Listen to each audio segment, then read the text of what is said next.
Welcome back to page 121. Today we're going to take a look at an old favorite adventure from Traveller from GDW, for Traveller from GDW, Prison Planet, adventure number 8 from Game Designers Workshop from 1982.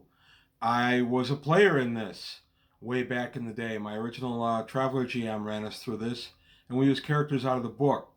I'll tell you a little bit about, I'll take a look at the entire adventure here and tell you a little bit about how we did the adventure way back 40 plus years ago. Also, a quick reminder, subscribers, please do, and Patreon, please take a look. Everyone who has already helped out in both areas, thank you very much. Quick commercial there. Also, just a quick mention, I'm going to be at Adepticon on Saturday, March 25th. Just there as a patron, walking around, looking at stuff. If you run into me, say hi. It's a great time to be had. Lots of Battletech there, in addition to all the Games Workshop stuff, but also Marvel Crisis Protocols, Star Wars, Star Trek, you name it. There's pretty much, if it's a tabletop game, it's there. No role playing, but if it's tabletop, it's there. So that's it. That's the end of the commercial. Back to adventure number 8, Prison Planet from Game Designers Workshop for Traveller, today on page 121. Adventure 8, Prison Planet from Game Designers Workshop. I liked this one. It's an interesting presentation. I liked how my GM ran it more than anything else. This is published in 1982, was designed by Eric Wilson and Dave Imai. I don't know anything about either of those gentlemen. I tried looking them up. I couldn't really find anything. So if you are either of those gentlemen or know about them, please leave some comments. Let us know about them. Published in 82. This was a fun little adventure. This one's more of a skeletal structure. You've got to add a lot to this as the GM, and I was lucky enough to play it under a GM who did add a lot to it. We're on the planet Nukum, which is situated in the Banazdan subsector in the Solomani Rim. It has a gravity of about 0.8, mostly desert, only about 10% water, thin tainted atmosphere, breathable with the aid of a filter. Nukum's day is 20 hours, and very sparsely populated. This is an Imperial prison planet. It's an abandoned mine that the Imperium transited over to become a prison. And this is a kind of a nasty little prison. You get some characters who have just been arrested for whatever reason. The way my GM ran this is we're in the middle of a campaign where we were the command crew of an Imperial vessel. We were captain and crew. And we all kind of wanted a little break from that. We'd been playing that one a lot. She said, well, how about if we just take some pre-generated characters and we plunk them in and we play this for a couple of episodes or a couple of sessions? And we all said, sure. And I don't remember which of these guys I had. I named him Cody Jarrett. That's the name of Jimmy Cagney's character in the excellent film White Heat, which has a really good prison break scene in it, by the way. So I had Cody Jarrett running around in here. And we had no real love for these characters, so it wasn't any problem that they were already in prison, and we had a lot of fun. So I would recommend running it that way. I know this was adapted by Mongoose, I think, first. They did an adaptation of this. I would definitely recommend just putting in a prefab or a brand new character. I would not take somebody you've loved for years and have them thrown into jail. So we get entering the prison. You get the speech from the warden. You scum have been sent here for your crimes against Imperial society. Here you are going to be given an opportunity to atone for your crimes. And all the opportunity you're going to be given. And then one prisoner kind of snickers. The warden responds, what are you amused at, scum? Snaps the warden, and then without waiting for an answer, says, guards, send this scum to the danger zone. Danger zone is a lower section of the mine, which has a lot of radioactive dust. And is really nasty, and when you're in the danger zone, you're forced to stay down there, whether you sing it like Archer or not. Danger zone, you have to stay down there, and RGM made it basically death sentence. So you did not want to get sent to the danger zone. I don't believe any of us did. I think there were 5 of us playing in this. So then we have good tips on running the adventure, on various encounters and reactions. A lot of this is driven by dice encounter and dice reaction. You have a good opportunity to really, really build in some role-playing, and RGM did. He had built out and fleshed out a lot of the non-player characters in this, and we had good opportunities to interact and role-play.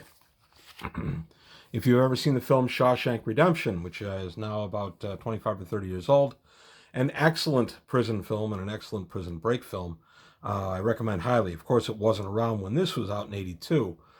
We were still using older examples of prison breaks, like from White Heat with Jimmy Cagney, or even the film The Great Escape from 1963 with an all-star cast. Phenomenal film, by the way. If you get a chance to catch it, I recommend it highly.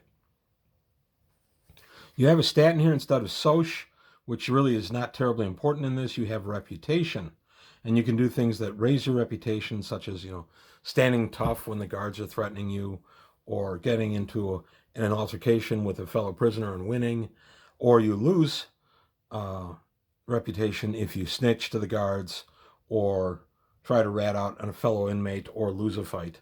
So that you have to keep an eye on reputation. Now, my GM did not really do a lot with reputation, simply because he wanted it to be more organic from us, where we stood in the dungeon, rather than let just that dictate to us. But it's still a really good tool. And you have gangs and other prison powers. You have individual guards you have to deal with. Notes on security. It is a prison, and it has security, and the guards are fairly on top of it, but there are a lot of gaps in it. And the way our GM set it up, there were many gaps we could take advantage of, areas that weren't under camera surveillance, where no people were around, where we could trade for illicit goods and things like that. We ended up ultimately building what would now be a taser, but back in the early 80s, we just referred to as a cattle prod, with the idea being that we would have a few charges out of this. We could zap a guard and make our break, and that's what we did, and I'll get to that in a minute. So the notes on security are pretty good, and then bribery, we go through how you can bribe different guards or other prisoners, or maybe even people on the outside. Brawls and knife fights, these can be quite lethal in here. Be careful. Equipment and theft. Making equipment is what my GM really concentrated on.